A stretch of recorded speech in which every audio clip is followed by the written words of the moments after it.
আসসালামু আলাইকুম, সবাই কেমন আছেন? তো অনেকদিন পর বাড়িতে আসছি। আর বাড়িতে এসে তো ঘোরাফেরা করি।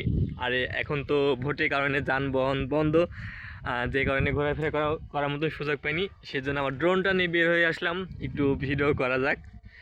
তো মনে করলাম ভিডিও যেহেতু করব, তাহলে সেটা না হয় আপনাদের মাঝে শেয়ার করি। তো আমি চলে আসলাম, আর এটা হচ্ছে গম। মানে আমাদের এদিকে গমটা বেশি হয় তো। আর এগুলো হচ্ছে রসুন। আর ওই পাশে একটা আছে রাস্তা। আর ওই পাশে হচ্ছে আমাদের বাড়ি, ছোট্ট একটা বাগান আমাদের। তো এখন সামনের দিকে যাই, দেখি সরিষা পাই কিনা। তো আমি অবশেষে চলে আসলাম মাঠের মধ্যে। সুন্দর। এখন এই জায়গাটা ফাঁকা আছে, এই জায়গায় ড্রোনটা সেট আপ করি।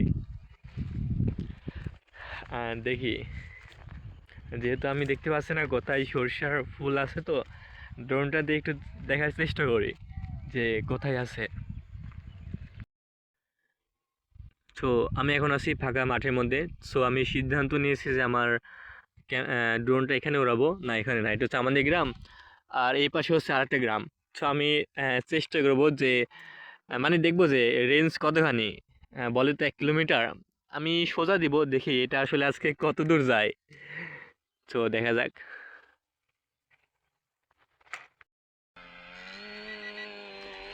আমি চালু করতে না করতে ব্যাটারি লো মারছে। মেজাজটা কীরকম লাগে তাহলে?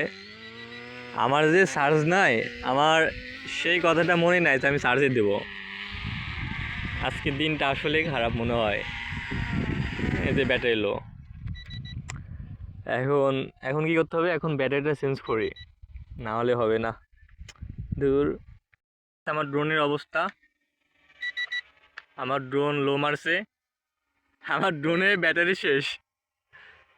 ব্যাটারি শেষ কেমনটা লাগে তাহলে? মন মেজাজটা কেমন লাগে? ব্যাটারি শেষ।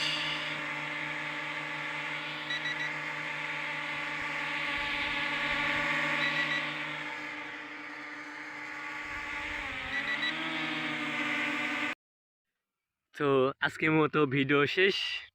ভিডিও শেষ কি, ভিডিও তো করতে পারলাম না, আমার ড্রোনে চার্জ ছিল না সে কারণে। সো দেখা হচ্ছে আগামীকালকে। আগামীকালকে আমার মানে আমার তো না, আমার ড্রোন ক্যামেরা ব্যাটারিগুলো চার্জ নিয়ে চার্জ, বুঝতেছি না কথা বাদে কেন। আগামীকালকে আমার ব্যাটারি চার্জ দিয়ে নিয়ে আসবো, কালকে ভিডিও করব। ঠিক আছে, বাই বাই।